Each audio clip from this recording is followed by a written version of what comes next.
Here's your most toxic trait in relationships based on your moon sign. A fun and informative drag by an experienced research astrologer, me. That is to say, if it is not fun for you to confront the potential dark side of your zodiac placement, this video is not for you. Because as a Virgo sun, stellium, and Aquarius moon, I love telling people what's wrong with them in the most direct manner possible. And doing this under the guise of comedy is the greatest way for me to get away with it without being banished from society. So welcome. I have written all of this down because I don't want to miss a single word of telling you how problematic you are. Ready? Let's dive right in.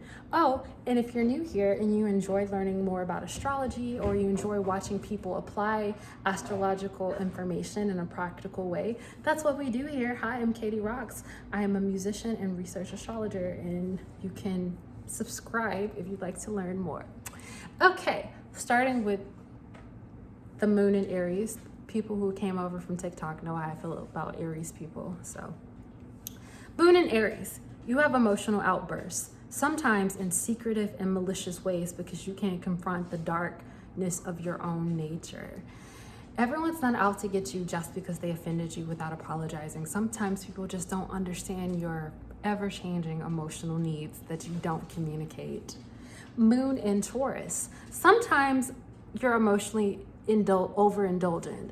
Sometimes you're emotionally guarded. Usually never at the right times though. Figure that out, boo. Moon in Gemini. Some people might call you indecisive. You and me know that you're actually one of the most decisive people of all time. You just decide so quickly that it rarely gives people a chance to keep up with the changes. So they think you're fake. And maybe to some degree you are, but it's always true and real for you. Moon in Cancer. You use your empathy as an excuse to be a control freak. That's called emotional manipulation, baby. Moon in Leo. You're a hopeless romantic. But you and I know that that romance is actually about you and your ability to experience that romance, not your partner. They think you're a narcissist when they finally realized. And it's not really that you are, even though you might be actually. It's that you're actually secretly more delusional than a Pisces placement, and that's kind of low.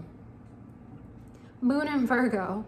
You are hyper vigilant as an excuse to be a control freak, but in reality, being a control freak is just your tool for denying your chronic anxiety and constant low self-esteem. You can't control your own bad vibes out of other people. That doesn't even make sense. Logic queen. Moon in Libra. You think people think you're fake because you invest too much energy into being liked by everyone. Even though that is problematic and you should work on that, people actually think you're fake because you rarely stand up for yourself. So how could you be loyal to someone else when you're rarely even loyal to yourself? Moon in Scorpio. You're so invested in guarding your heart and judging everyone else that your trust issues become self-fulfilling prophecies created by you.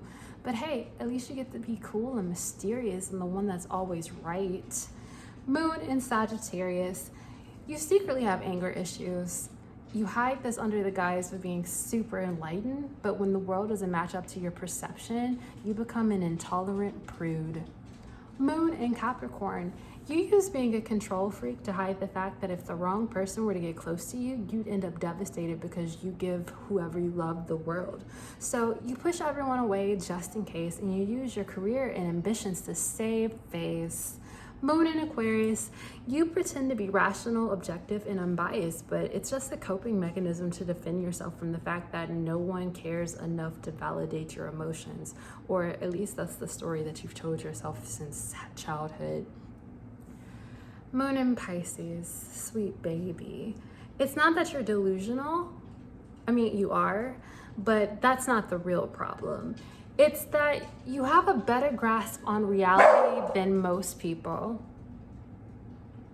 See, Momo agrees. We won't edit that out because remember, we're still trying to get monetized and be able to afford things like that. It's not that you're delusional. The real problem is that you have a better grasp on reality than most people. You know that life is fleeting and that every day truly is what we make it. And it's giving you such a deep sense of existentialistic dread that you have to convince everybody that you're delusional just to detach and cope. But the truth is, you really just can't unsee what's beyond the veil. Being psychic isn't everything it's chopped up to be, huh? Anyways, to learn more about blessings and vulnerabilities of your zodiac placements and how to use it in everyday life to improve your relationships, money, and whatever, what have you, subscribe. There are already a few really cool videos about how to use the zodiac for money, a few on love. We won't go too far down that path, but it's fun sometimes. And if you'd like to learn more from me, especially in a one-on-one capacity, consider becoming a Venus member using the link in the bio below. Memberships start at $5, but also if you'd like a one-on-one personal readings, that can be arranged too. Good night, babies.